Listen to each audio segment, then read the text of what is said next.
Four Beardsmen of the Bookpocalypse.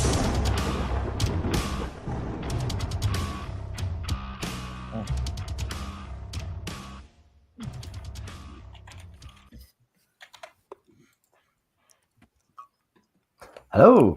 Hello. Greetings. Welcome to the 20th episode. Woo! Hey. Wow. Fireworks. Yeah. Cheers, cheers. Thanks for joining us for it, Nick Snape. Wow. Thanks for having me. It's an honour doing the 20th one. Yeah. Live from the loft. I like it. The hot loft. From the very warm loft, yes. Yeah, Sweating away. doing well. There was this beautiful moment, like right before the theme song kicked in. There was just this munch. Yes. Really like slow munching sound. Yeah, Guilty. we know what that is. Yeah. Professional as always. Mr. List is getting caffeinated, everyone. I am. It's my famous beans. Infamous. Welcome. Straight vodka. Oh, yeah. I'll be asleep in 5 minutes. We'll just keep the stream going. There'll be like an empty webcam going on. Why are you guys zooming to a loft? Charlie, you're having coffee, I know. DB, Yes. you look like you're having a nicer beverage than. I'm having This looks more fun. Cosmic Ooh. sponsorship. Very nice. Cosmic Drop by Beavertown. God, Oh, you have so Beavertown, much yeah, better yeah. drinks than us. Yeah, that is some nice beers. They did a watermelon version of that as well, Yeah. which is also Yeah. pretty decent. Is that the guys that do the neck oil? Yeah. Yeah, that's the one. Yeah. Oh, I love that. Father's Day, I got like a kit with Beavertown beers, cheese, salami, and pickles, and it was like like you do wine tasting in it, and it kind of coordinates what you're supposed to drink with it. Oh, Eat nice. with it. It was so it was Beavertown beer with salami, pickles, or cheese. Oh, nice. But I don't know if they were correct in their coordination, but they Roll were the all dice. What Yeah. cheese do you pair with Beavertown? Like Dairy Lee? good. Well, it was like these weird little dried lumps of cheese that were like Oh God. fried crusty bits, which doesn't sound very good, Nice. but they were good. Yeah. Sounds kinda I'm not sure they had fried crusty bits on their marketing, but hey. No, Yeah. Fried crusty bits. That's what I clean out of the kayaks before I bring them to customers. The fried crusty bits. yeah. As you can you see, need to Nick- be selling them. In As you little see, Nick, we're very high caliber of conversations. So Oh yeah. Beavertown. Yeah, we are How literary fried- giants in this room. What's yours, Tom? Mine is Beavertown without the fried crusty bits. Okay, okay, it's an out. Yeah. This is the session IPA. excellent. So Okay. if we keep Using mentioning their drinking names, water. maybe we'll get sponsorship. Yeah, that's Yeah. the plan. Yeah. Well, this is either 3 or Crust 4 bit. 20 ounces of water, 25, 30 ounces. I did some calculations so that I could convey this to you fellas. I think I drink 2.5 liters of water a day during Nice. July and during this time of the year. Yeah. Just to not die. Not Yeah. just during the stream. No, yeah, no. That would be really cool and an unusual punishment for the longer chats. I'd have to change my chair out. I'd have to convert the Yes. chair. I'd have to have a little Yeah. more, couple more openings, little more storage, wet storage. Why can we hear running water? What's The chair failed.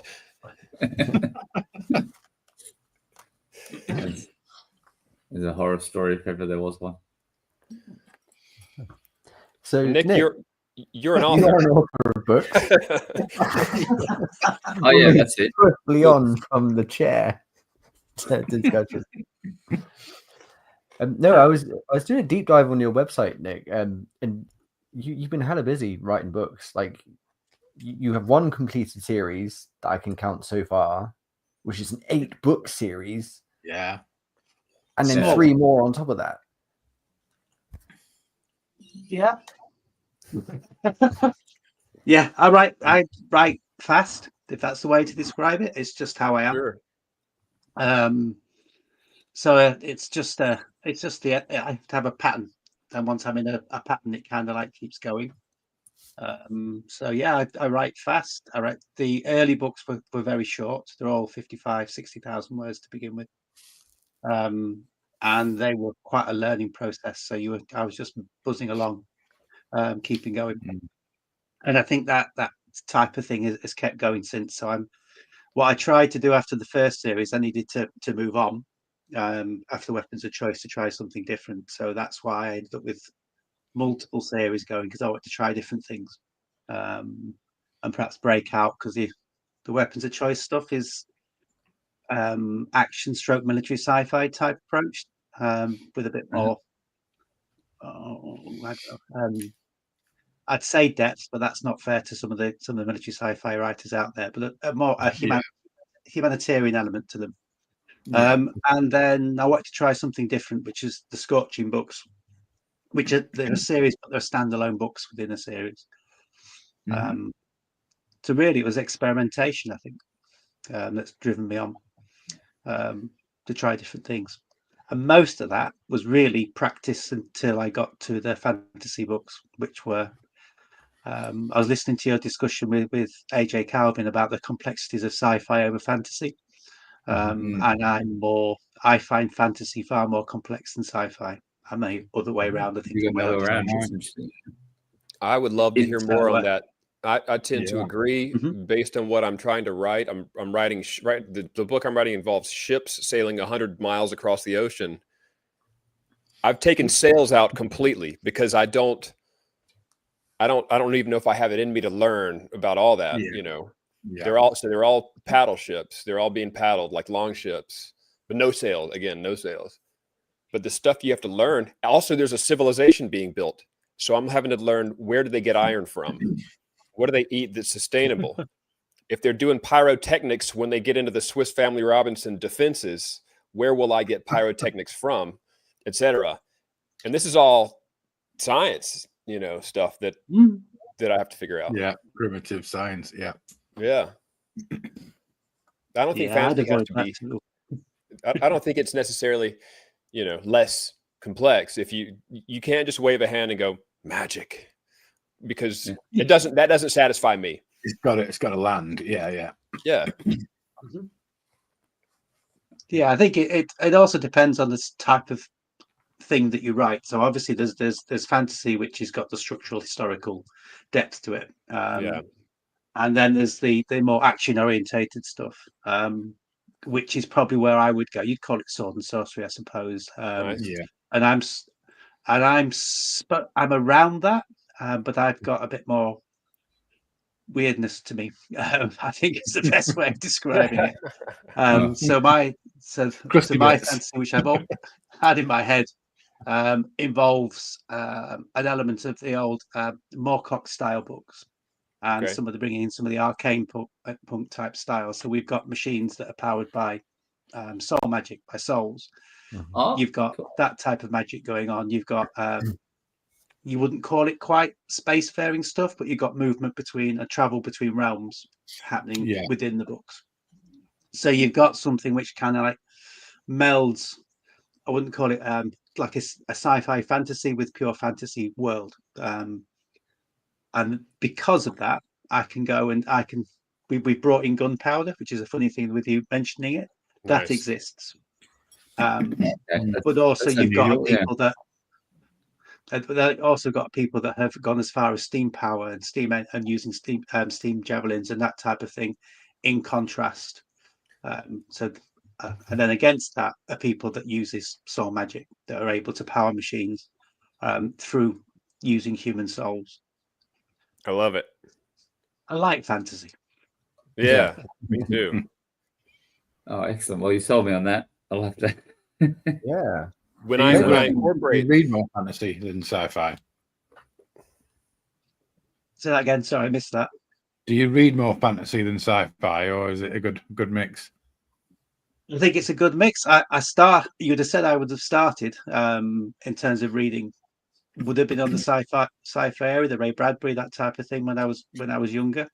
And then around 18, 19, I got Lord of the Rings put in front of me, and then from there it was complete switch to Moorcock.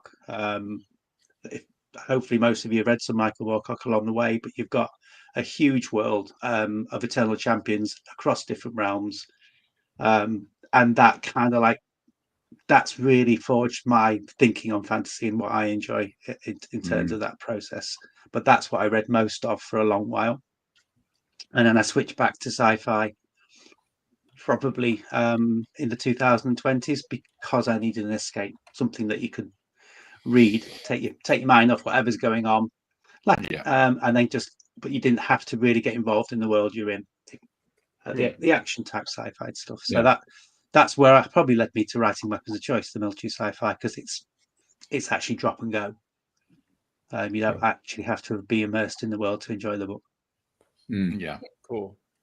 I put this out there, everyone. Like, what's some of your favorite like escapist sci-fi stories out there? Because I get where you're coming from, Nick. Like, you can get oversaturated in a genre, can't you? Like, you just you need to get out. And you do get saturated by and stuff, but also depending on the circumstances you're in, I'm a mood reader, if you like. So I'll go and pick up something, and I'll run with that series. I won't remember names. I'm terrible.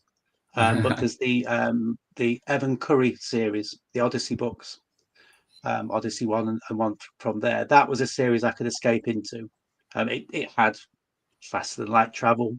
It had, but also had an element of fantasy because there were the beginnings of gods happening within the methodology they had for fast and light travel. But actually, it was a very human story about battling against the odds, helping other people, coming up against a great empire. And they were the type of thing where you read 7 or 8 books, you got lost in it completely, but you wouldn't go back afterwards. Thoroughly enjoyed them, but they're not a reread thing. Which Weapons of Choice wouldn't be. It's not the type of series you'd reread, but you'd enjoy it while you were in that moment. Yeah. So that's probably one of the series I escape into from the past, and that was quite a wide group. And then I have to think. My current escapist read, it's not well, it's not really sci-fi, it's more fantasy, but Charlie, you'll agree with me, this is the Douglas Lumsden series. Orc walked into a troll walked in. Witch walked into my office. Oh, it's so good. Like hard-boiled detective fantasy fiction. Like I'm so hooked at the moment. Yeah, it's like if you mix sort of Raymond Chandler with fantasy elements set in the 1950s America that has cell phones and the internet and is ruled by dragons. With shades of Dresden Files as well, which is also a good escapist read. Like, you're never not going to enjoy like a popcorn Dresden book if you're in a reading rut. Yeah.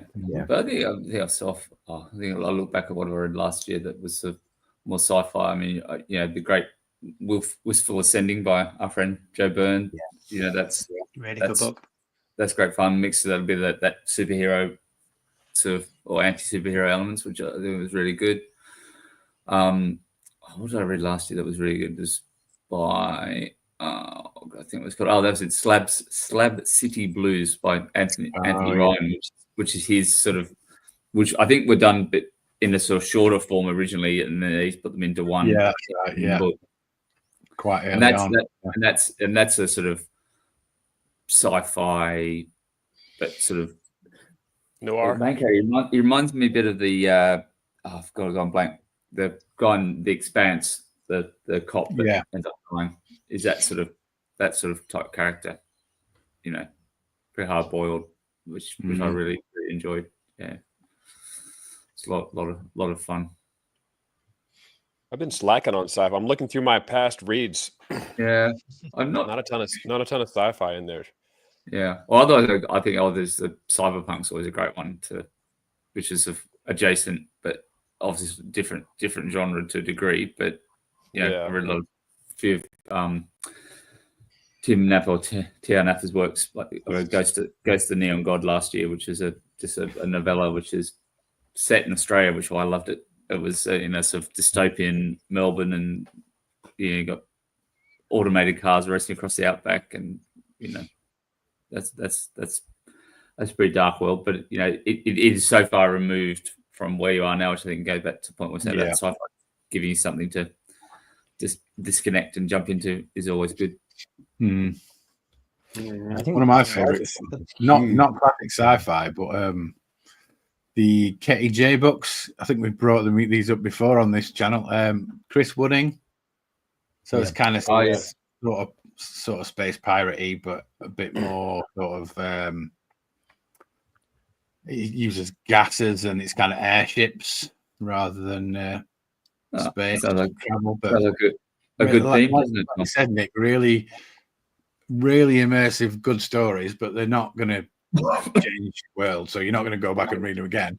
They're episodic, load of fun, and they're done. Really good books, though. There's a purpose, isn't it? You're not one of my favorite sci-fi authors is Alistair Reynolds,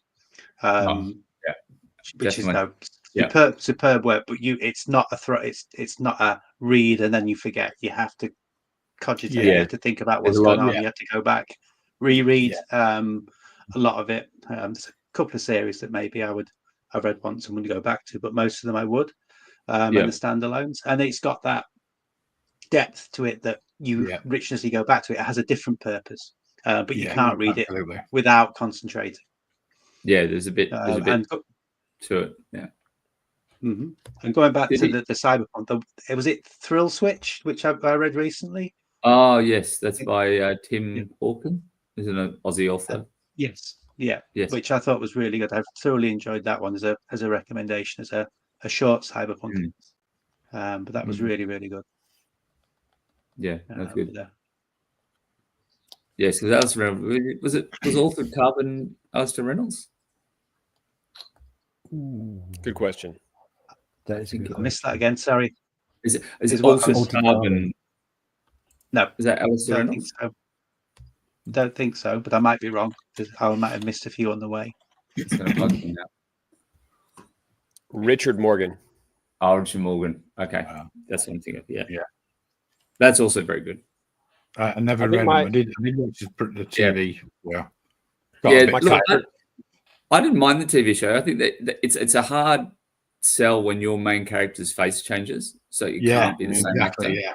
The whole point is that they sleeve into these clones. Like that's how they transport. That's how you transport around the universe. You don't physically move. You download into another body.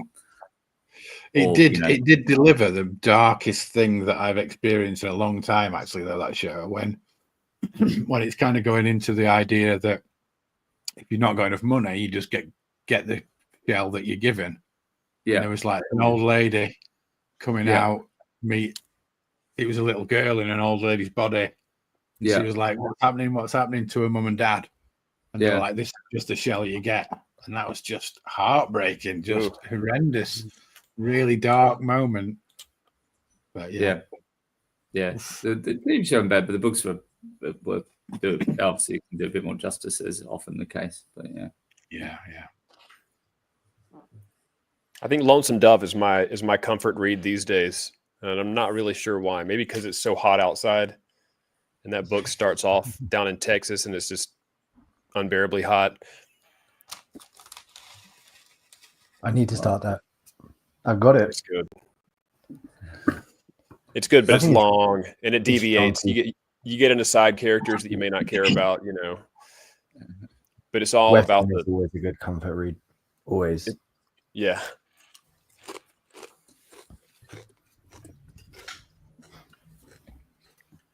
Mr. McKay in the Hi, house. Tim. Welcome. Now, Nick, I'm the resident researcher, which means I do deep dives on our guests. You might want to change your passwords and a few other things now. Well, I just wanted to several beans down now. I wanted to report to you that you are squeaky clean. You are disappointingly clean as Sorry. far as dirt for me to dig. It looks like in 2023 is when you began to exist online, and you already had books going. So there was nothing scandalous I could find anywhere. I'm afraid that comes from my role previous to when I was writing books. So I was a head teacher before, yeah. Oh, that's smart. So you for keep sure. clean. Protect yourself. Yes. I do have to comment on your. You take a lot of landscape pictures and you post them on some places online. I don't know if it's from jogs or from walking or from running. Landscapes of your local area, like they just look misty and they look kind of fantastical. Obviously, it's UK, I'd imagine. Are they? Is that intentional that you have the idea to put up cool landscapes on your social? I think it comes from all you see is other people's books. It's just it is refreshing. Actually, there's a point. There is a point when you're looking at other people's books at the time, and you just scroll on because it's going to be, and I'm as guilty as everybody else. It's just going to be another sell. And if you've got something to say, you often find a picture catches it a little bit more. So I thought I'd just do a little bit different. I go out, I walk a lot, I do mountain biking a lot, and so it's round here where I am. There's always a picture you can take of something. I can tell. That can link to it. Yeah. And it's such a beautiful area that you just can't help yourself. There's always an opportunity along the way, even if you're taking the same picture from a different angle. So that's why I do it. And if you've got something to say, often I'm talking about the work in progress or what's happened that's changed, what's altered. But what am I going to stick with that? Another picture of the book. You don't want to see this face.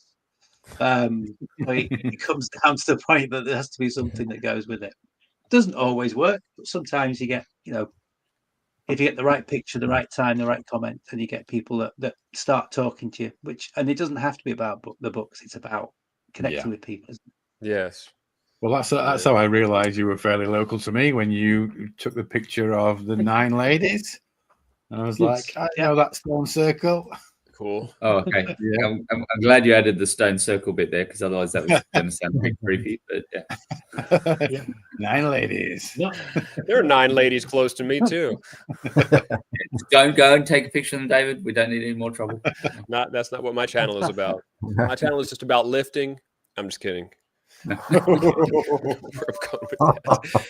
the beans down. Putting the beans down. You've got a choice now. Double down with extra beans, or Nick, failed mountain biker. Does that mean you at one point were competing and stuff? No, it just means I fall off a lot. It's taking up a sport when your balance is absolutely crap is a bit of a problem, but that's just it's something I love to do. I'm very good at falling off. I'm not so good at walking away from it afterwards. But it's but that's the thing. I mean, you've seen where sorry, go on. I was just going to say, we get worse with every passing day. With every year we age, we get worse at falling down or getting back up again. I've observed. Yeah. And for all the prettiness on the photos, it's quite a rocky area. So I'm always going to hit something along the way. Yeah. But failed mountain biker. I'm always impressed by the mountain bikes. I do a fair bit of running and some trail running and stuff as well. And so sometimes you sort of cross over the mountain bike paths and you're going, people can't go down these. Like, it just seems insane. Like, these big lines and these rocks, and I'm going, it's scary enough on 2 feet, let alone on a bike going at speed. So, my awe that you've even got on there and done it in the first place. So, yeah. I used to bike some. No, go ahead, Nick. Well, I think in where I live, the word mountain in the description is quite a misnomer. But it's more like a hill with the occasional steep bit, which you might miss on a good day. No, so you were a teacher. Was that your central occupation, I guess. Yeah. If you want to go down that way. Yeah, 30 odd years. I was a teacher. Then I did a lot of work with younger children, so it's mainly 3 to 7. For which is why I have no hair. And then moved on, did a lot of special needs work after that, and then eventually ended up as a head teacher, which was principal. Yeah. Which was a 3 to 11 school with an autism unit, ASD unit. So we did an awful lot of work around that, which was our major focus. So that's my history up until end of 2022.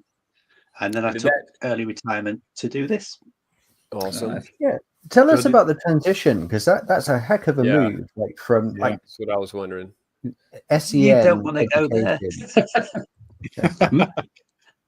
I think you had this discussion at other times. So basically, I'm one of those people that went through the COVID situation. So you talked about it earlier about the online stuff and everything else. So in a UK school, you were thrown in at the deep end with all of that, with nothing. Oh goodness, yeah. Having to bring children into school, having to deal with parents who suddenly had no work, no food. In some cases, you were dealing with children who, particularly the special needs children, who didn't understand what was going on. School was suddenly a different place to what their routine was, and you had staff who were susceptible. You had staff that parents were ill. It was a difficult period for me. So at the end of all of that, saw everything through. Staff were amazing, kids were amazing. Got to the end of it, and I was done. Yeah. And I think that was the point. I got to that point, and you're thinking, been in every day, looked after all of that. Everyone's come out brilliant. And then there's just one person at the end of it he needs to think a little bit more about. And that's when I stopped, took early retirement. Best thing I ever did, because it was the right time. Because you had all that fun, all that enjoyment, loved what I did. And now I love what I do now. Nice.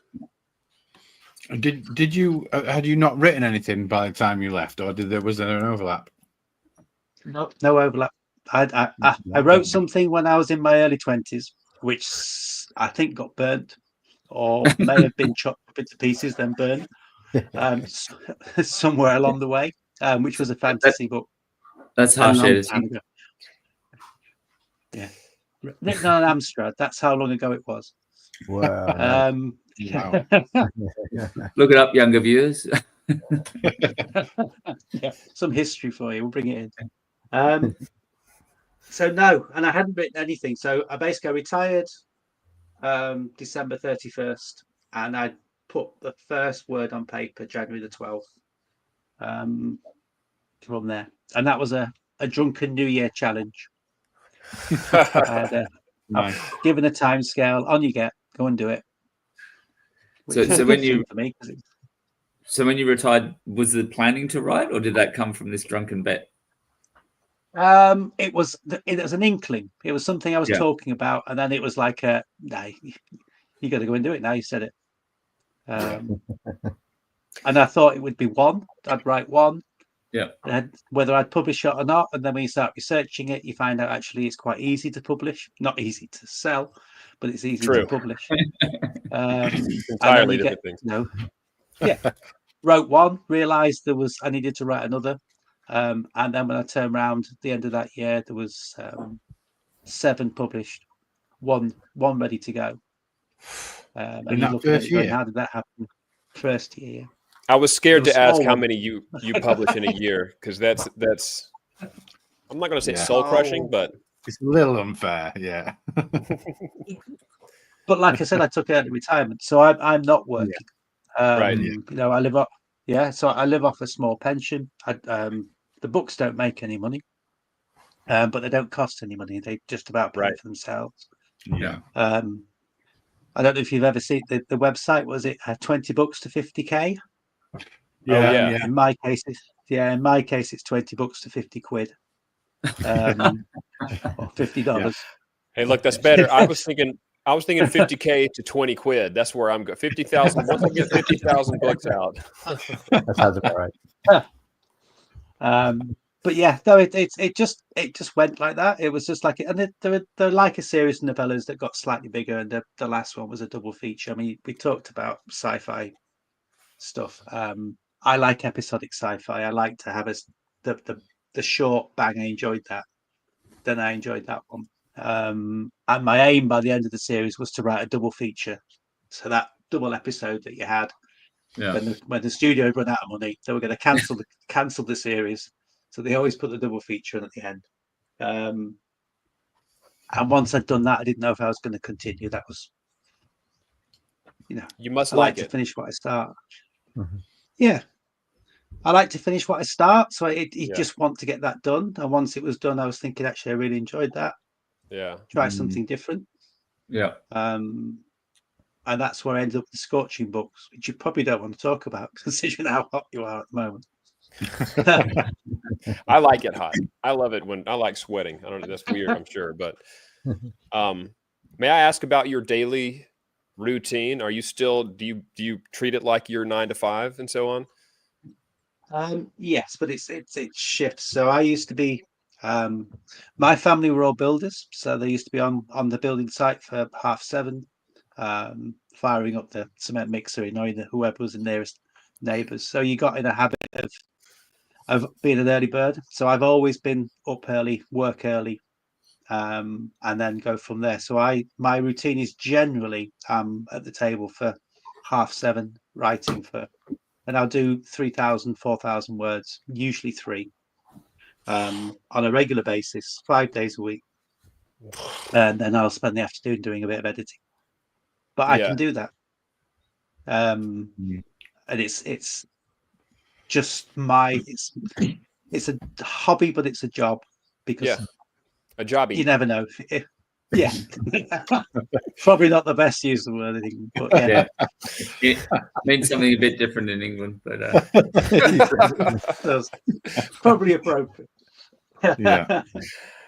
Let's taking notes real fast. Look up. You said you kind of you find that pattern with your writing. So what does that look like for you when you're working on your series? You mean in terms of the rhythm of the writing or the actual books themselves? I find, and we talked about it earlier, I'm very much into an action orientated approach to the book, to what I do. So there's a rhythm to how I write. There's a rhythm and pattern to that. So keeping to a routine allows me to go into the flow. And those days when you're not in the flow, I've got the luxury of being able to stop and go and do something else, which will usually be editing, or it'll be looking at some of the design elements to go with the book. Or I can just go and ride a bike, or I can go for a walk. I can go do those things because they don't cost money. That's the advantage of I'm time rich. That is the best way of describing it. Yeah. So I can go do those things. It's good to know when a session is not what you need it to be, and to be able to walk away and do something else instead of go crazy.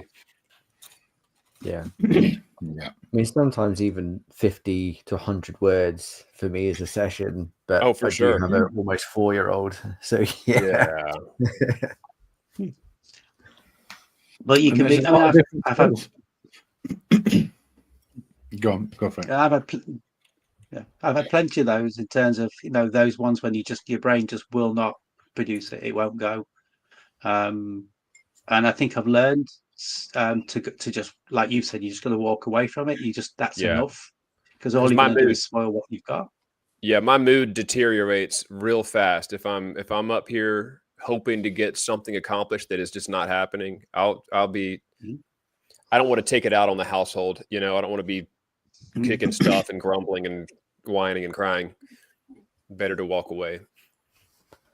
I think one cool thing we have in like the private Beardsman chat is when we are writing, we will like send snippets to each other, and I think when you are working on books, it's so important to have just someone. Oh gosh, it is. Bounce ideas of, or if you're having one of those days, one of those sessions, like this is absolute shit, I need someone to look at it.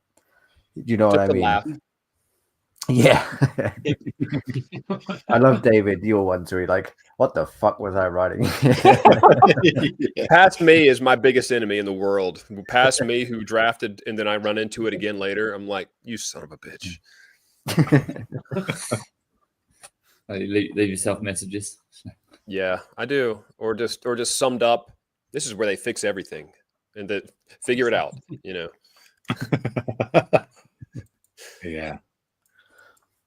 The worst one I do is like when I'll go back and edit, I'll like, I've got a really good idea. Let's put that in here, and I'll read on a bit, and I've had the same idea in another section. And I'm like, oh shit. That's reinforcement, is what that is. Yeah.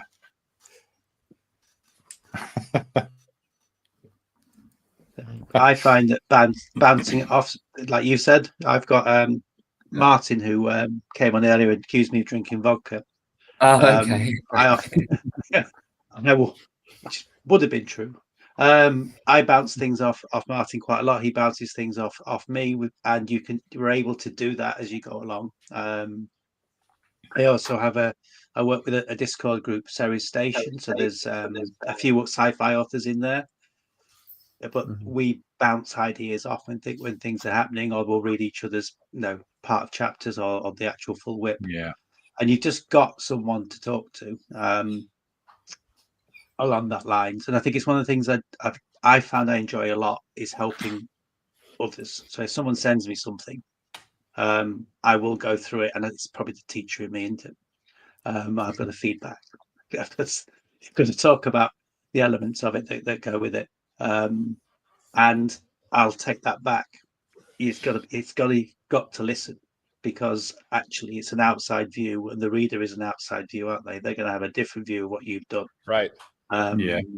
Without I had all of your conditions or whatever. yes, yeah. I had someone look at one of the books, the Scorching books, and I'd switched from I to we, because there's dual characters in the book. From that point of view, a human and an octopus, for that matter. Okay. But it became a we, and they became, and it obviously didn't work. And the feedback was like, "What are you doing here? Hang on a minute." Yeah. Almost that chuck away moment. And you have to listen, because I think somebody would have got to that point. The book's weird enough as it is, but they got to that point and they just gone. Nick, there in the book I'm writing, there's a couple of points of view, and I wrote a ADHD fantasy, meaning there's 20 something points of view in V&V, and now last night I was thinking about the fact that I've essentially adopted some 20 people that now I have to take care of, and yes, some of those are dead now, but there are new ones that'll be in book 2. But some of the points of view that I'm trying in book 2, not all of them are human. And like that. And I'm real nervous when it comes time for beta readers. Somebody might crash and burn in the first sentence. Some of these points of there's one's an immortal, one is a weapon. Only Charlie may know what, but it demands a beta reader, because I don't even know. I have no idea if it's going to work or not. Yeah. I think that's the thing. You've got to do those things, take risks. Oh, sure. Of course. Yeah. If as indie authors, you've got that opportunity to take risks that you'll never do everything. You're unlikely to get in trad. I know there are some that have moved that way in terms of what they've written and how they've written it, and but actually the risk taking is part of it, and it may not sell. Think so. I can give them away. I'm really good at giving them away. But it's playing with it. I mean, like I said, there's a character in the Just Press play, which is a octopus that talks and has conversations. It is actually a buddy cop partner type thing. That's right. Yeah. And it's the only thing in the book that I set out with the premise of doing. The rest of the book was working with a friend who was very much into where the environment is going, where we'll be in 50 years, 100 years. And so I took elements of what he wanted to input and what I wanted to do, and just went, right, see what happens. Yeah. At the end of it, Did you and without beta readers. Go on. did you research octopuses much to get into to get this going? See, yeah, not too much, because then it give the book has got a sub theme. How much can I give away? So I can give it all away because no one will read it. So the sub theme basically is you've got it turns of humanity's care for the planet, which obviously is in terms of where we're going with things and what's happening to it. And then the other side of it, we're still doing stuff, research into things that we're pouring billions into that won't help. So in terms of the book, you've got modding, so animal modding that's happening. And you're trying to ask yourself, why are you doing that when all the other things have happened? Now, animal modding exists, it's happening. And so it's not that big a leap to actually think about. So in reality, I've got a story that looks like it's going to be about the environment, but in the end, it's the central character just says, we're not worth it. If we're going to do this and still carrying on doing this, it's just not. It's quite a dark book at the end of it. So dark, not in a conventional dark way, but still dark nonetheless. Oh, there's plenty of humor. Yeah. There's lots of humor in there. There's lots of interplay between the octopus and and his partner. That's very, very. I think it's funny. So, but it's that thinking that I can take that risk, I can do that, I can go and play with that. I've just written a military sci-fi series, and now I can go and do this because I have got a publisher telling me what I need to go and do. It's part of a hobby, so I can go and play with something different. Yeah. Do you ever see yourself, and I already know the answer to this, but I'm just contrasting what you're talking about to other points of view sometimes. Do you see yourself ever chasing a market and going, what's in right now? Oh, romantasy? I think I'll go with that. No, I can't do that. Sorry, that's it. Let's just stop now. With an octopus, David? Where's Typical stuff. That would not be breaking ground, Charlie. Would not, no. Tingle for that. Thank you very much. I've seen The Boys. Yeah. Yes. Good example. Chase, I think it depends, doesn't it? I've gone back to action sci-fi cinema, and I deliberately in the new series took in my head that I wanted to write something which was a crew. I wanted to write somebody that was sci-fi that was a crew that I could keep to, because you talk about multiple points of view, but the Warriors of Spirit and Bone books, which I've just finished, has got lots of multiple points of view. Loads of characters to keep involved. I've even got the enemy, the bad people, their point of view in the books, which has to very much contrast in style as well. So I needed to go and do something where it was closed. So dealing with the crew, you're dealing with 4 or 5 people in the situation they're in. But once I'd started that, I did look at the market for those. I did say, right, what's there, what's not there, and I came up with a concept that I could work with, but then do it my own way. So the new ones are, if you like, they're a bit of Expanse, they're a bit of Firefly with a bit of Aliens thrown in. Oh, I love it. I love the sound of it. So I've got that in my head. It will still be me, but if I've got that as an approach, then I can add my touch to it, see what happens. So those are written to market's the wrong way of putting it, but they are more directed. Aware of stuff. That's good. Yeah. And there's no way, writing a military sci-fi, which I did at the beginning, that's market orientated. But I did squad based rather than ship based, for the very same reason that you don't like talking about oars and sails. I didn't want to go. I didn't want it that time to go into spaceship battles, because that's just. And that's why sometimes this is not exactly apples to apples here or whatever, but some of Neil Stephenson's books, it plunges into details that I wouldn't care. I can't imagine. I just can't. Like, I can't follow it. I drift off. I love the stories and the premises. The moon explodes and things like that, and crazy stuff going on. But he gets super technical. I understand that's the nature of actual hard sci-fi, but that's stuff that I can't. It doesn't entertain me. It doesn't take me where I want to go if I'm sitting down to read a book. Yeah. Textbook maybe, which I don't do that for pleasure.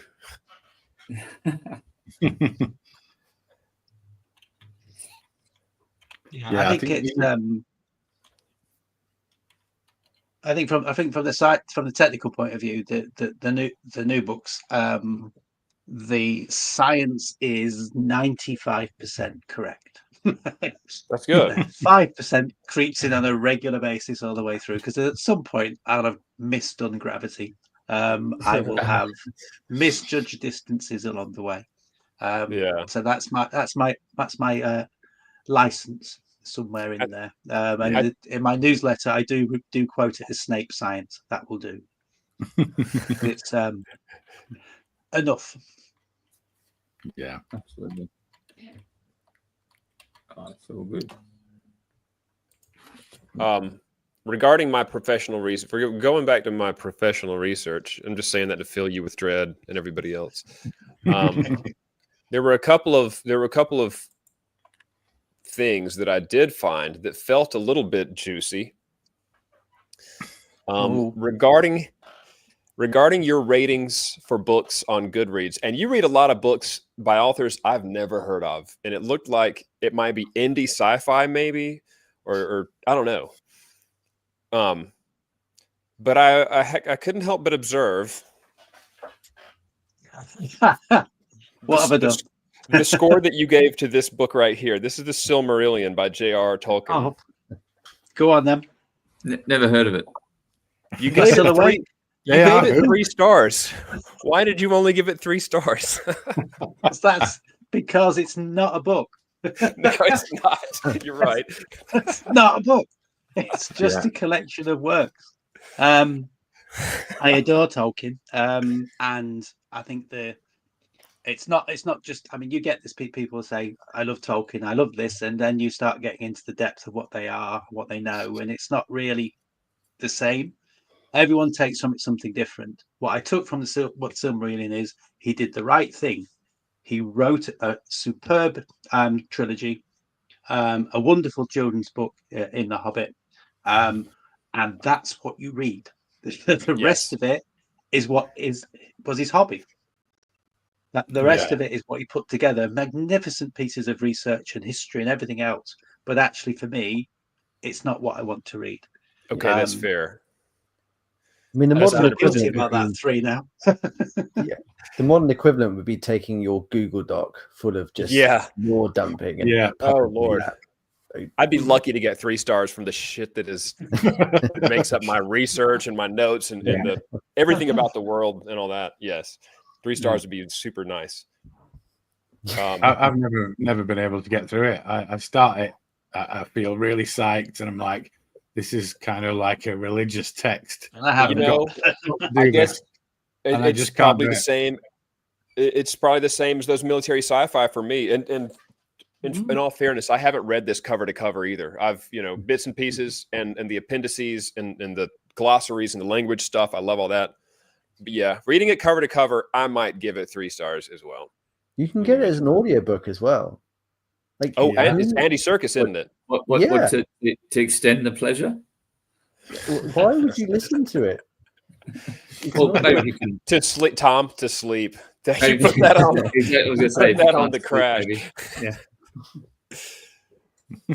I did like no shade on Andy Serkis. No, he did a really good job, but he can't sing.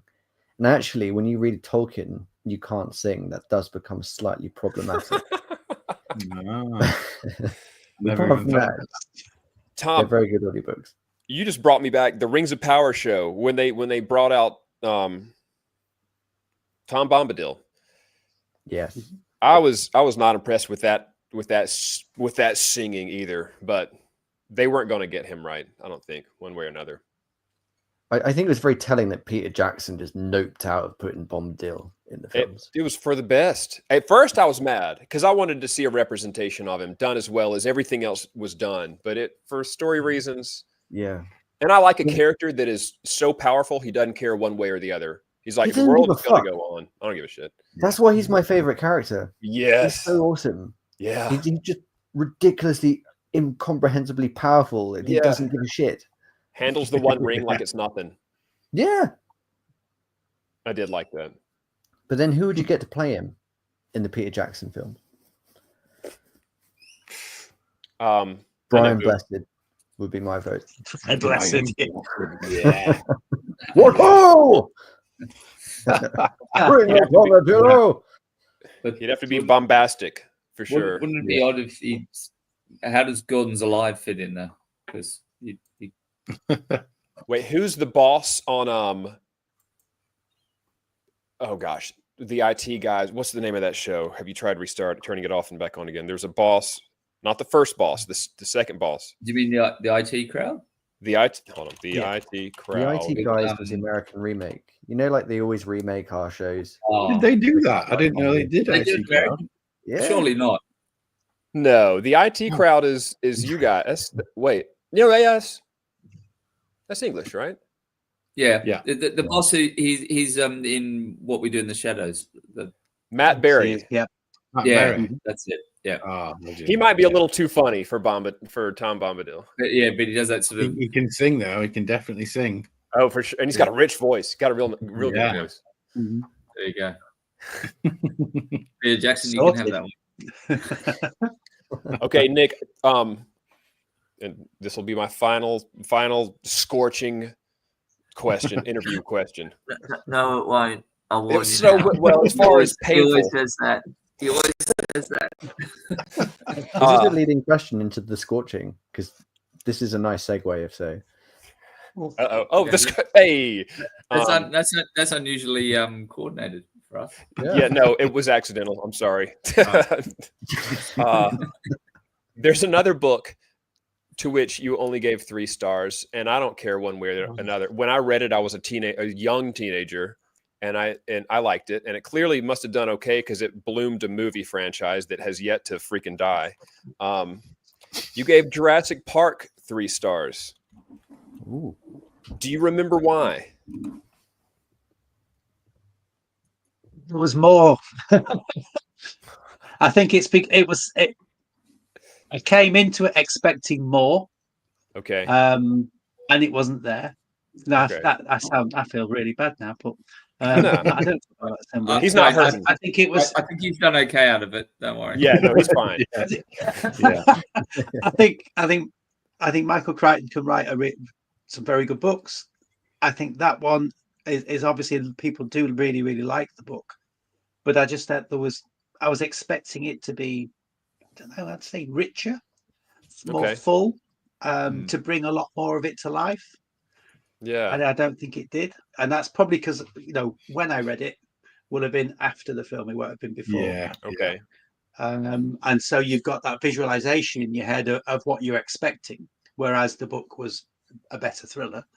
But you hadn't got that feel to it.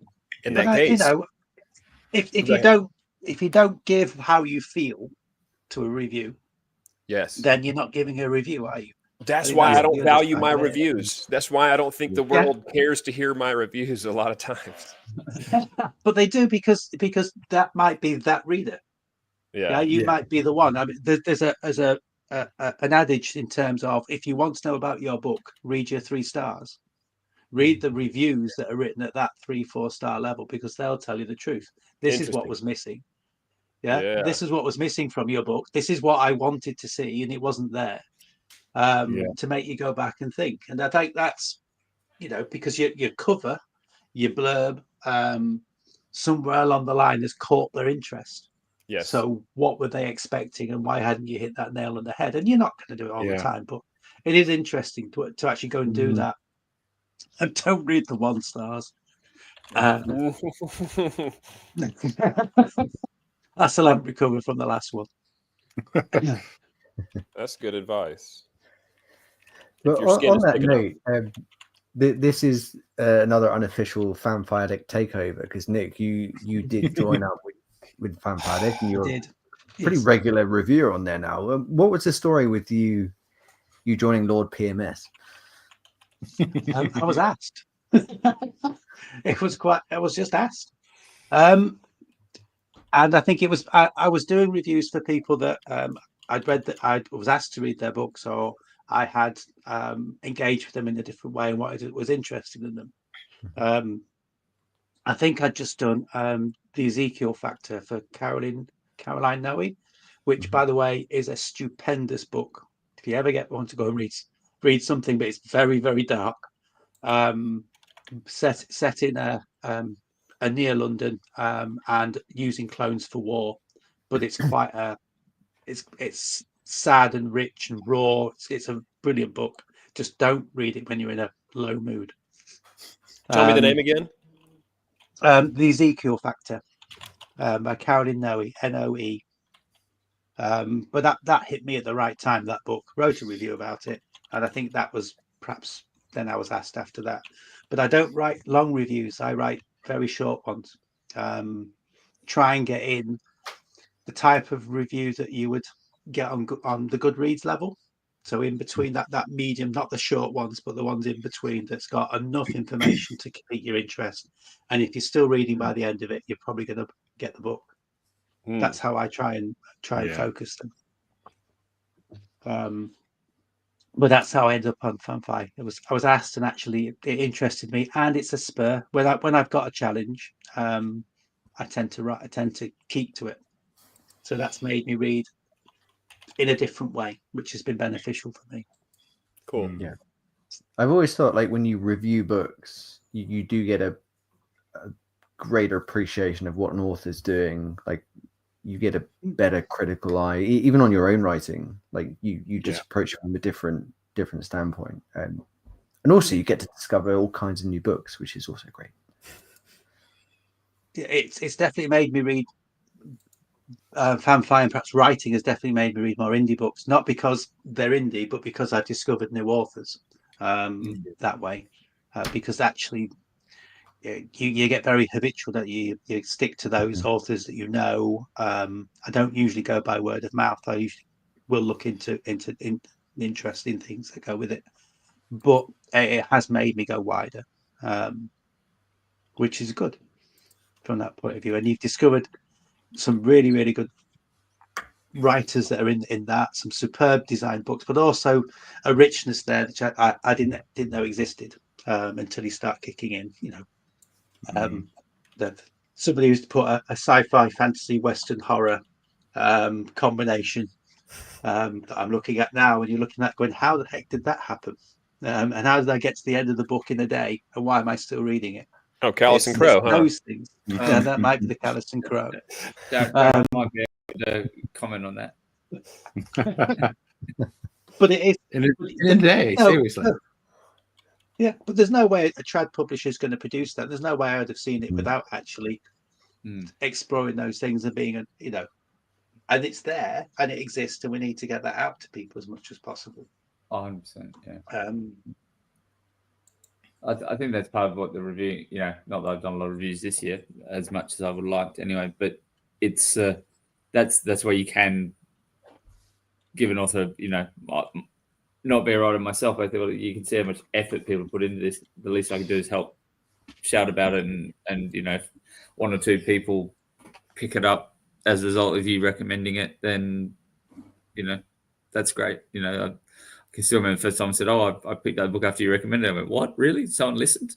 Wow. Okay." But there's our new friend Punish John has joined the chat. I just saw Punished John in the chat. Yeah. Hola, John. Hola. Persecuted guy.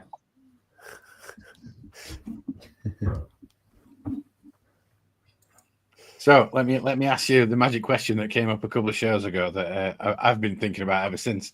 Okay. If you could collaborate with any other author, live or dead, Who would it be? Nice one. Is that my question? Absolutely. It would still alive. Michael Moorcock Oh yeah. would love to. Or Adrian Tchaikovsky, but those would be the two I would definitely go for. Particularly the sci-fi with Tchaikovsky. I love some of the stuff he's done. Children of Time, superb. Oh yes, Absolutely superb. So it's those are the ones. The people that are just slightly off to the left. And obviously, if you'd want to add to that, Ian M. Banks, but he wouldn't want to look at me in any way. But those are the types of they're if you like my literary heroes. Yeah. I just pick up the pieces of paper from the floor probably and just put them in a nice file. make their version of the Silmarillion. You never know though. Like, I mean, I'm still like bowled over by Adrian getting Robin Hobb, Brandon Sanderson, George R. R. Martin on a panel together. I remember when Adrian started SFF Addicts just for nothing, and that was literally just a hobby. And fair play, he's like worked so hard and it growed it, and it's just amazing to see like this growing name in the indie scene is now sort of branching out, and it's all about the books. I love it. Tom, did you watch them interview Joe after the Devils? No. It's very. I don't watch a ton of their interviews. There's just a lot of interviews online, as we all know, as we all are creating another one at this moment. But not all of this quality, obviously, but rarely on this caliber. But but not everyone can reach those heights, so you got to big them up where you can. So. Well, there's I don't want to say intimidated, but the way that they were all passionately asking questions, and it was one after the other, and it was very pristine and polished, and I can see them earning a spot like what they will be doing. Yeah, we're neither pristine nor polished. Well, now again, to then add something critical, I like our emphasis on things aside from simply writing that include somebody's life, somebody's motivations, and just random stuff, things about photography, whatever else, teaching, whatever it might happen to be, from one interview to the next. I like that. I like the stuff that authors haven't already answered a million times. They don't have a recorded answer for. Yeah, I like hearing that stuff. Mm-hmm. Yeah, I really want to ask that deathmatch cage fight question. Just off the back of that, John's favorite. John fired that at AJ Calvin the last episode, and AJ is like the nicest person ever. Like, wouldn't hurt a fly. It's like, hey AJ, who'd you kill in the cage? And then tell us like, now. Can we just talk about who I'd fight at Smash Brothers in a cage? Yeah. Okay. Well, you set up the premise. Might as well ask him. Who would you take on in the cage? Author, live or dead? Inquisitive. Here he is. John says, inquisitive minds wish to know. There he is. The orcish horde demands. It is a good question, for sure. It's a good question. Almost impossible to answer. Who would you take on in a deathmatch? Why would you take them on in the first place? Yeah. You can assume that they gave your book a 3-star review on Goodreads. But those are good ones. Those are critical. No, those two stars. I like those. 2-star. Yeah. You flummoxed me on that one. Who would I take on the deathmatch? I don't know. Let's flip it. I'll be quite honest. Sorry, it's not because I'm bad nice. thing. It speaks of your It's human just the quality. list is too long. Yeah. The list is too long. Be here all day. Okay, since it's our 20th episode and we do have 3 other writers in the room, I'm going to put the question out to my fellow beardsmen. Who would you fight? Assuming not each other. Because Now, we did this question a while ago, but our answers have probably changed. And I can't remember who I said last time. Is this exclusively writers? Doesn't have to be. I mean, if it's your name that we anyone. don't know, it might be a bit weird, but you know. Oh no, let's get Trump in the ring. Hey, he's we'd tall. all be in there then. He's got reach. I don't know what else he's got going. That fake tan, slippery. So. Yeah, you'll slide right off him or burn yourself on it.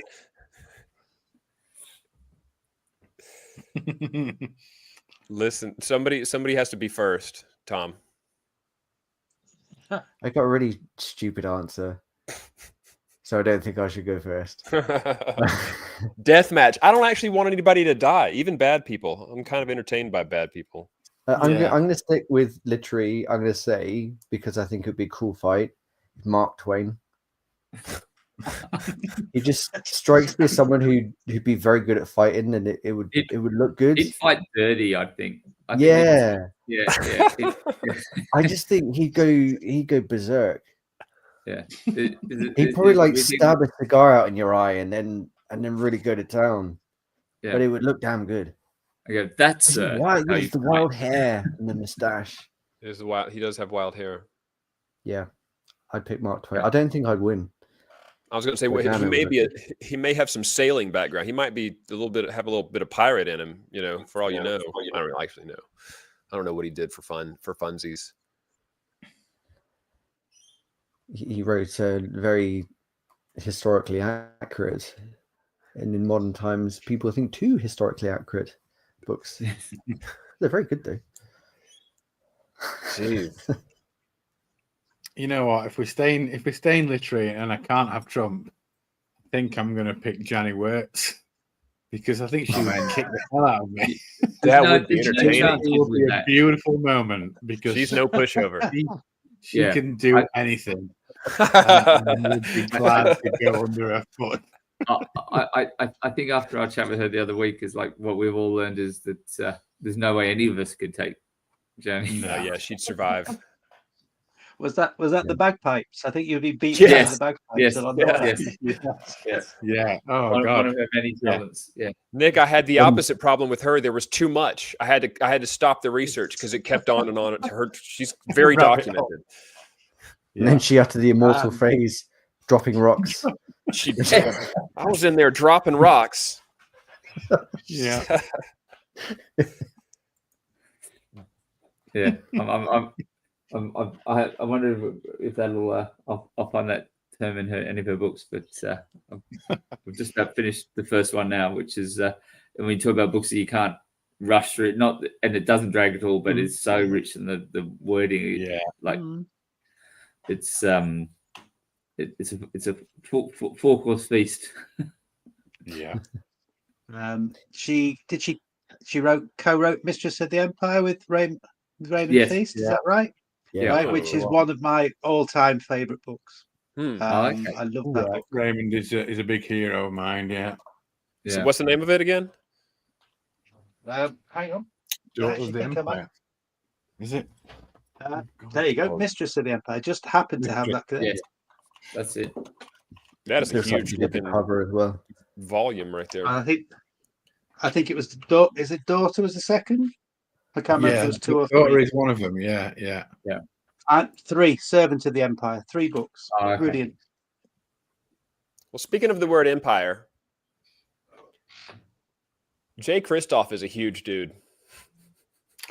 Yeah. Yes. Yeah. Maybe he and I'm not a huge dude. I'm tall, but I'm skinny. Maybe he and I could put on an entertaining fight. Yeah, I think you could. Yeah. Well, Mr. Cahill, and he looks like a giant Dave Grohl. He does. He's giant British Dave. Yeah. Who'd you say, Charlie? Ryan Cahill. Ryan Cahill. He's tall as crap. Yeah. Andy Peliquin. He's tall. He's tall as mess. He'd murder me. Yeah, the reach on those guys. Like I come up to Ryan's shoulder. Yeah, I didn't I think I was talking to him. I wasn't talking to him and Andy at the same time at Dragon Con last year, but I don't like feeling not tall. I felt short next to those dudes. Now, when we say author, when we say literary, does that include coloring books, DB? Does that include? Well, he's currently doing a new blog where he's getting jacked. So if you're going to fight him, do it Do now. it right now. Don't wait. Or get bigger. Yeah. You want to get the before version, not the after. I don't want to. I don't want to fight. I don't want to fight. He's literally in the process of getting beefier. So yeah. You could get But I called love out. how so far we've had 3 suggestions, like me, DB, and David, and none of us say we're going to win our fights. Yeah, I was thinking. We're entertainers. very Okay, that's how you know alpha we're writers. We like to be tortured and we like to entertain. I This thought is the you research. could have come and say, I'm going to take on Beatrix Potter or something, you know. You can sort it out in the edit, can't you? Yeah. Even if you're lost, you can actually change the ending. It'll be all right. True. We're used to character death. It's fine. Yeah.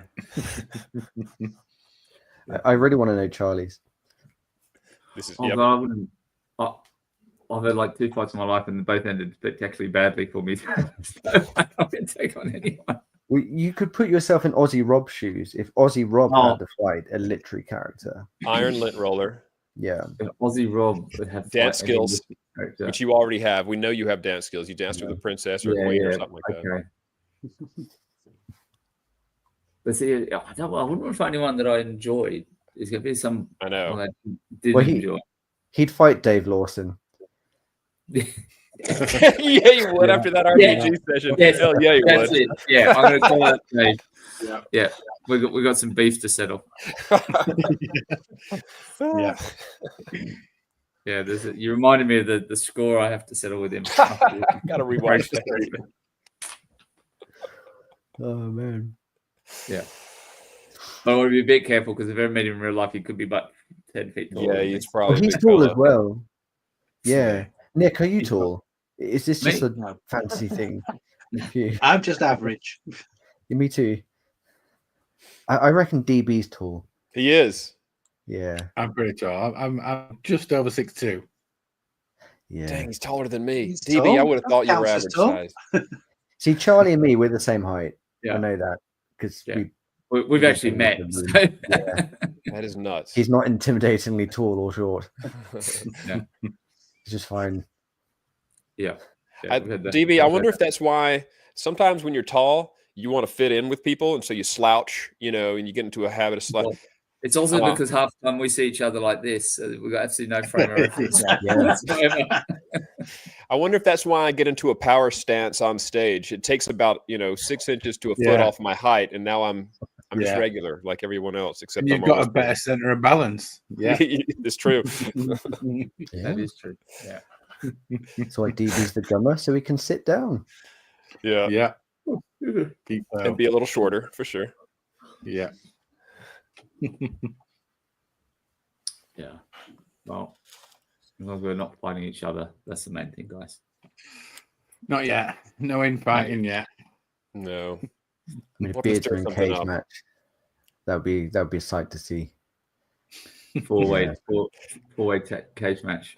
Leave it to AI. Someone could take this image right Yeah. now and turn it into a 5-way cage match. Yeah, one of these wibbly, shitty AI animations. God, I hate those. Those are nightmares. Every time I see them, I have friends that share them to me, and I can't even sit through one. It feels like a fever dream. Like if I have the flu and I can't escape a dream, and it doesn't entertain me, doesn't make me laugh. Yeah, it just makes me feel gross, and I don't know. I'm an old man yelling at clouds over here. There's probably an AI version of that as well nowadays. It's everywhere. Yeah.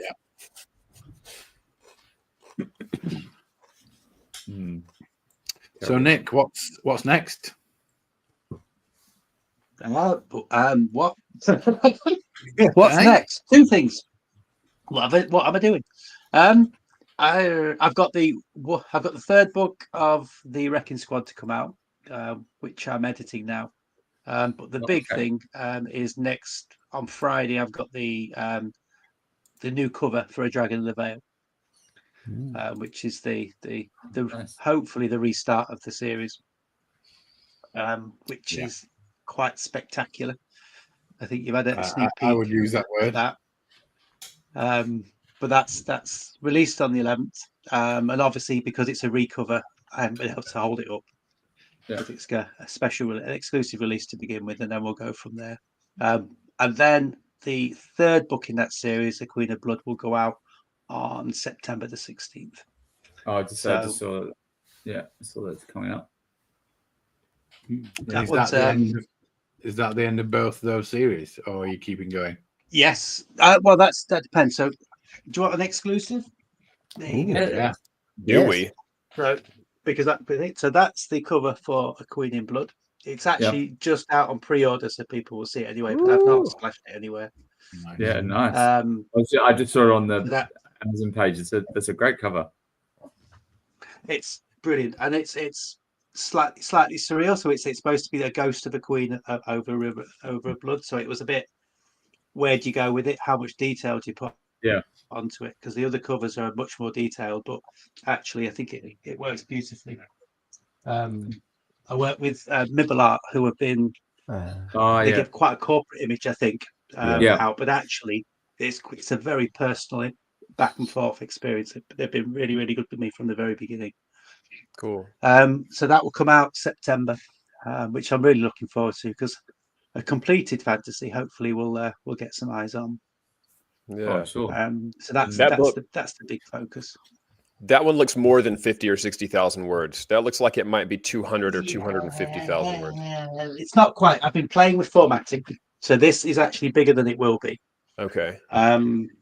So because I had a chat with a couple of authors about formatting, which basically, I think the original books, you won't be able to see them properly, but the font was too tight.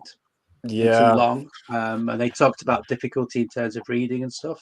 I've gotten that too. Yeah. And mine's already a cinder block, so I don't really have many directions to go. Yeah.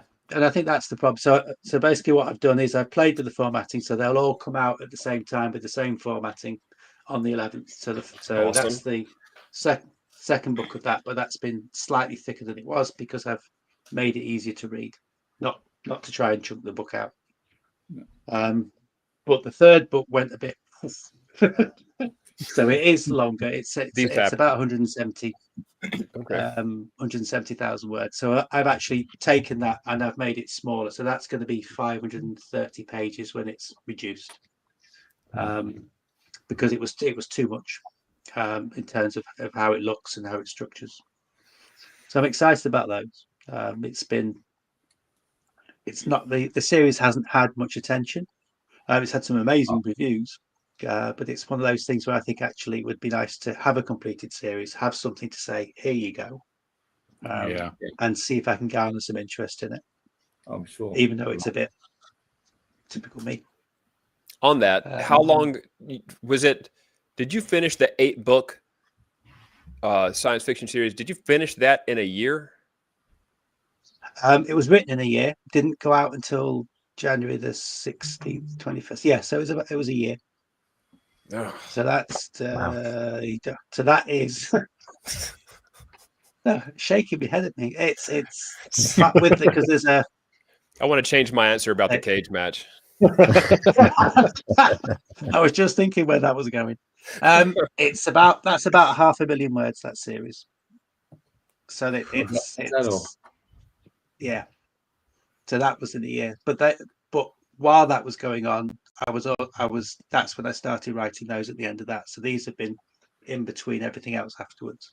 Sure. Were you as prolific at writing the school reports as you are novels, Nick? Yeah. Is this where the skill came from? Yeah.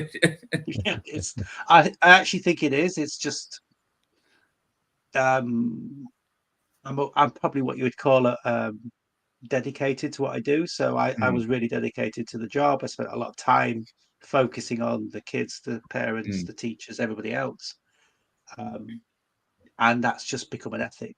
But the same ethic that my family had with building and everything else. You just have that ethic, and it's the way it goes.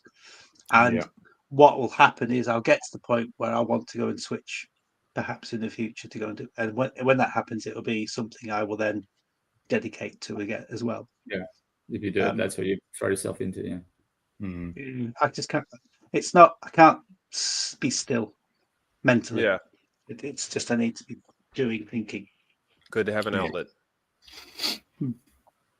And like for us, this outlet is all this wonderful list of books that we'll be discussing. Yeah, that's good. Yeah. It's been huge fun writing them. Marketing them is no fun at all. It's really difficult. This type of stuff is brilliant. Really enjoy this, but actually just finding a way for people to look at your book is quite. It's just at the moment everyone goes, "Oh, it's just." But there's just I don't so like many it. out there. I don't like it in any format, and that includes. I have a little kayak business on the lake where we live, and the advertising. That's surely our biggest opportunity. I'll say to improve, despite my efforts.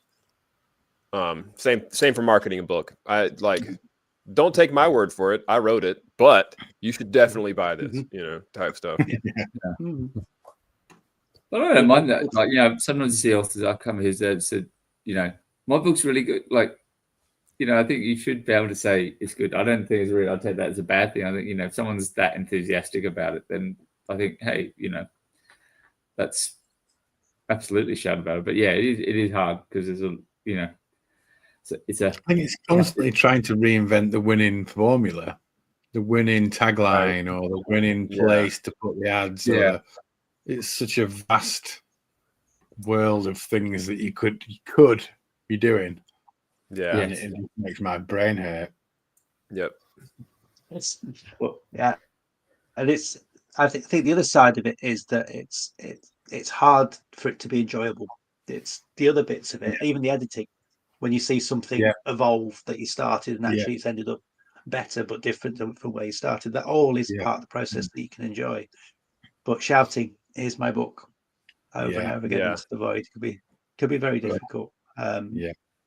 It's and I think you talked about AI earlier, but it's seeing how stuff is evolving in terms of advertising into more of an AI bent. Yep. And that you don't want to go in that direction, but you're already on a losing battle when you don't. It's that we could that goes with it. You can go on any book page on Amazon and it'll have the AI summary, or at least the summary of the reviews. It'll be like folks say they say this and they're saying this and they're saying this. Yeah. But what you've also got at the moment is so I do a few Facebook adverts, mainly US based, which are all done through Canva. So it's pre-done stuff, not using their AI, but that's up against beautiful AI generated images that people are using. Yeah. Where's the reader going to go? Well, initially they don't care, but when it becomes habitual, they'll end up going in the direction. And a lot of people cannot tell the difference. You can tell it because they share stuff that they are very passionate about, and you're looking at it and you're like, that's a fake image you just shared, and it convinces everybody. But unless you have an eye for it, which puts you in the minority, it feels like these days. And it's only going to get better because they're only going to get it's only going to get more convincing. Yeah. Well, it's like you guys, when you said some guys that's an AI cover, and I'm still terrible at it because I don't have the eye to, and most people don't. And I go, sometimes it's like, I think that's just crap. Otherwise, and other times I'm going, really? And then when you get someone it's helpful when someone points that out, because I think that's how you can learn to spot some of those things as a sort of reader of. It used to be hands. Usually the fingers and backgrounds can be a big indicator. You'll see a light fixture out of place in a row of light fixtures that just doesn't make any sense at all. Or you'll see a room kind of like the room that you're in right now, Charlie. You'll see a room like that and be like, that room just doesn't make any sense to me logically. I don't know. There's a window above a window. I'm kidding. No, it's real. Yeah, Charlie's AI. Charlie's fake. Not even Charlie's real. been fake this whole time. That's why I'm he actually doesn't a have a beard. 12-year-old girl, but yeah. Okay, altered carbon. This AI can't generate the beard. Yeah, no, that's it. Look at the beard. That's how you can tell. You can't do decent beards. That is the thing that, like, the course there, I paid an artist to make a cover for me, no AI at all, and I enjoyed it. Like I Yeah. like having the fact my cover is done by a human. They've made some effort to make it You look can good. definitely tell with those ones of the the good covers that all of your cover. Like look at from DV to your cover and obviously David I've said, but your cover as well. It's like you can tell when there's that. Yeah, This one's very distinct too, Callus and Yeah. the elements. I Yeah, actually they tell. said at the time, I said to the artist, I'd really like some element of obvious, like human art, not graphics, because I can see that there's going to be so much sort of criticism of it. So please make it look like you painted it or drew it or in some way. Yeah. I'm hoping to see a cover for the next to the sequel very soon, actually. But he's gone quiet, but he is working on it. Excellent, awesome, and I hope you are too. Oh yes, I'm probably not quite 3/4 of the way through the first draft, but there's a good chunk of it. That's good. That's good. That's promising. My writing has fallen off, especially for July. Just as I mentioned to you guys, I think your days seem pretty full. Yeah, with the your business being seasonal, you've got to.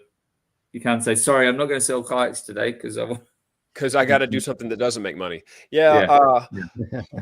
And typically, if I'm not progressing with the book, it shows in my mood. And it gets me down. But I feel like if I fix my expectations to know that July I'm just not going to make progress. So then that helps. That helps me not get in my head. Make it as a break, and then you can jump into it again, maybe.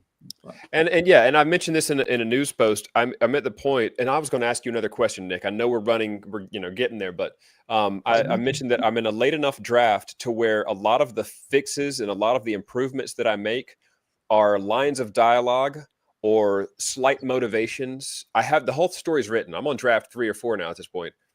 And so those can come to me while I'm pulling a kayak across the grass or while I'm driving a truck or while I'm doing anything else. Those kind of improvements can come to me.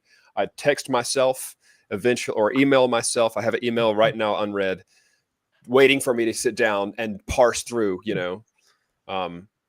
and so there is it's technically progress is still being made. So Nick, the question, you write very quickly. Yeah. Do you write multiple drafts?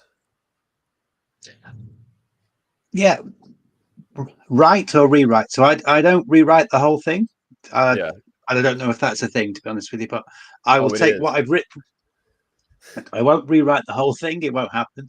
But I will go through and take through the first draft.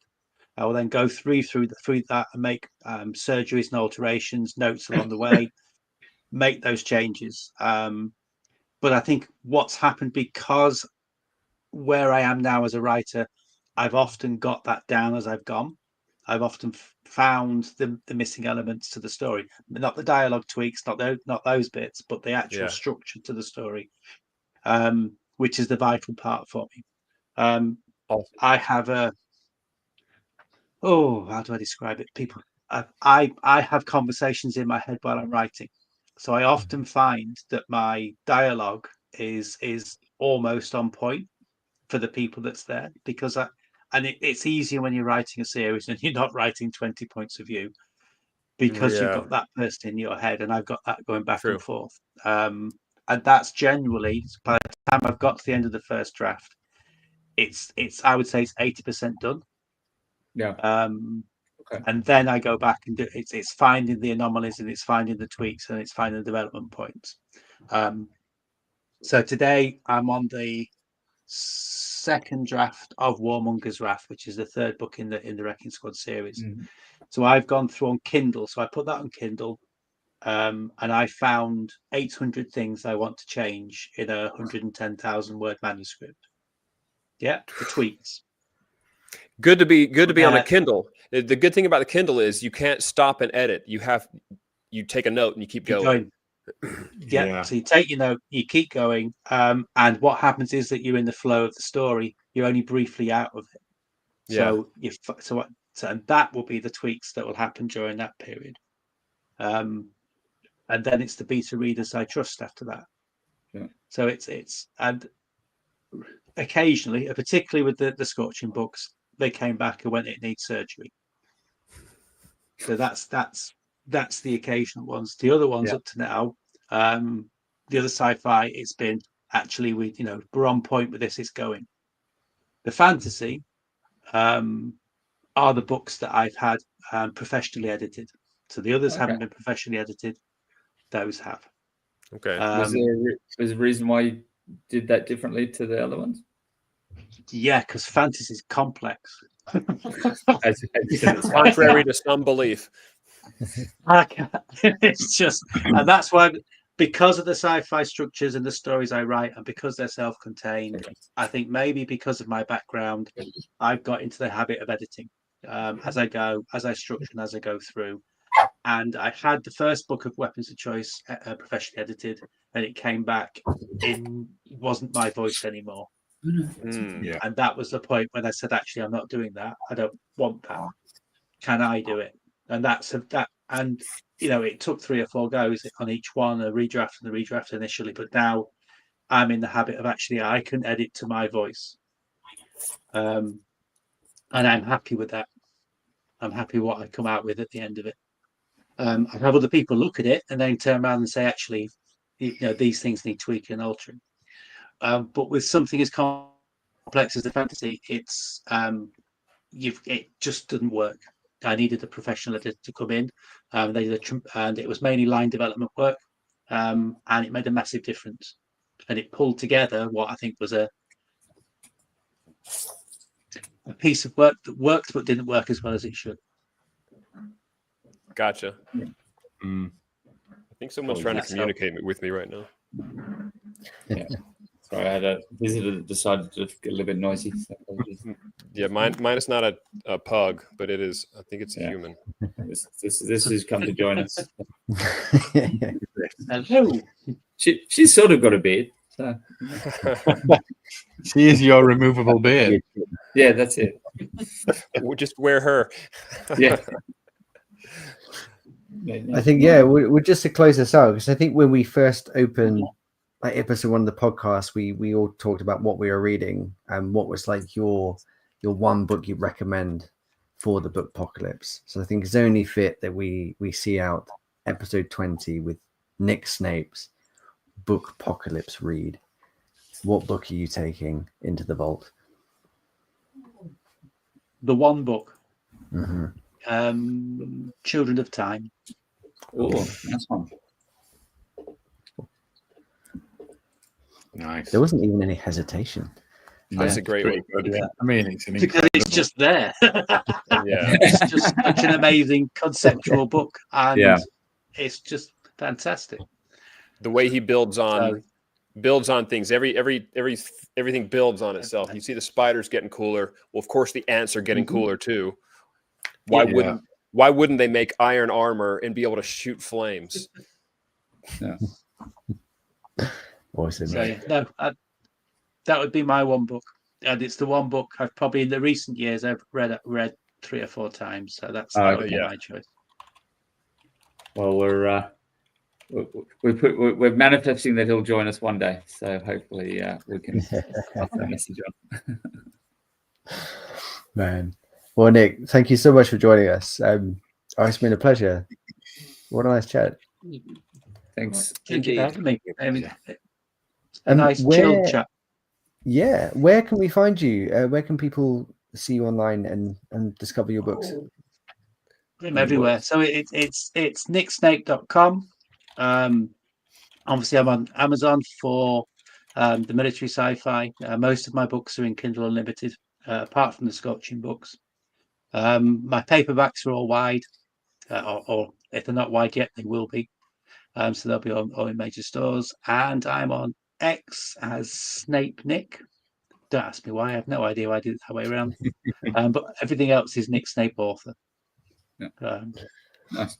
And he's on fanfiaddict.com. Yeah. Oh, and on fanfiaddict.com. I do apologize. I didn't find you there. Did My you not? professional There you research go. is slipping.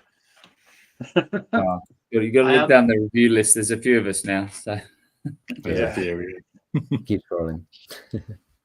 As we said, when we played that game, we played with AJ, so who had the most pages for reviews. But Yeah, Well, I'm new, so there won't be many. she still wins probably. yeah, oh yeah. She had like 10 pages or something. Yeah, she's up there.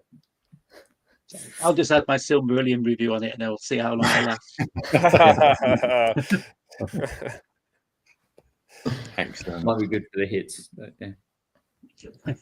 And yeah, I suppose one other final thank you is to everyone who's watched this and let us do so many episodes. Thank you very much. Yeah, Thank 20. you. And I'd like to thank you guys for letting me join the band. So Despite no beard, still no beard. 20 episodes in, no beard on there. That's okay. Maybe on like the 100th episode. like, Be a 5 o'clock shadow. That's our ambition. yeah. You'll have Gandalf on by the time we get to 100. Yeah. I'll see what I can do. Awesome. Well, thanks everyone for watching. Yep. When are we on next? Because we forgot We to are up. say last time. 2 weeks' time. Well, goodness, I had it for a second ago. 19th of July with Mr. Douglas Lumsden. So we've nice. So we've got Nice. doing some fancy noir with him in a couple of weeks. We'll all wear fedora hats Yeah, I think we should. and drink whiskey. That's Bet I it. have one. Can do It's that. Good idea. It's cigar chomping whiskey time, which will be a Yeah. push for me at 6:30 in the morning, but I'll do it. Yeah. Something for your art. Enjoy the rest of your weekends, everyone. Thank you, folks. See you in. Thank you. Take care. Cheers. Thank you.